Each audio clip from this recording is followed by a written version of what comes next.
Dante, ano ang mga nilalaman itong paanuntunan na inilabas ng COMELEC tungkol sa paggamit ng social media at AI sa darating na eleksyon?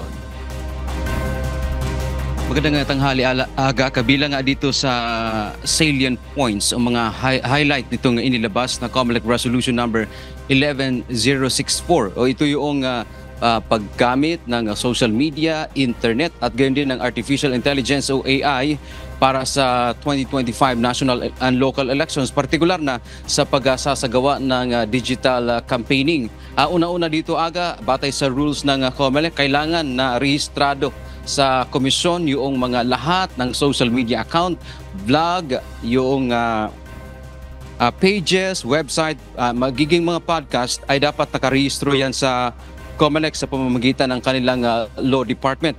Ang registration ay magbibigay ang COMELEC ng 1 buwan pagkatapos ng paghahain ng Certificates of Candidacy o COC, kung saan tatagal ang registration ng social media accounts ng December 13, 2024. Lahat ng election propaganda o campaign materials ay dapat may disclosure o disclaimer na sila ay gumagamit ng artificial intelligence o AI technology. Bawal din ang paggamit ng deepfakes o itong mga minanipula na audio o video materials para magpakalat ng maling impormasyon o para lamang manira. Bawal din na gamitin ang iba't ibang digital platform sa pagpapakalat ng disinformation, fake news at iba pa laban sa sistema ng halalan, COMELEC at proseso sa proseso ng eleksyon at pangangampanya.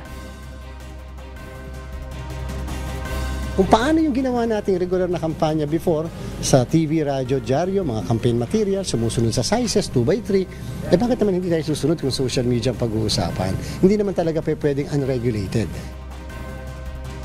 Kapag ang isang kandidato ay may rehistradong social o digital online account na ginamit sa pangangampanya, pagpapaliwanagin siya ng COMELEC kapag hindi rehistrado. Maaaring makasuhan ng election offense ang lalabag sa mga panuntunang ito na nasa ilalim ng resolusyon. Magkakaroon ng investigasyon katuwang ang iba't ibang ahensya ng gobyerno tulad ng National Bureau of Investigation o NBI at Philippine National Police o PNP.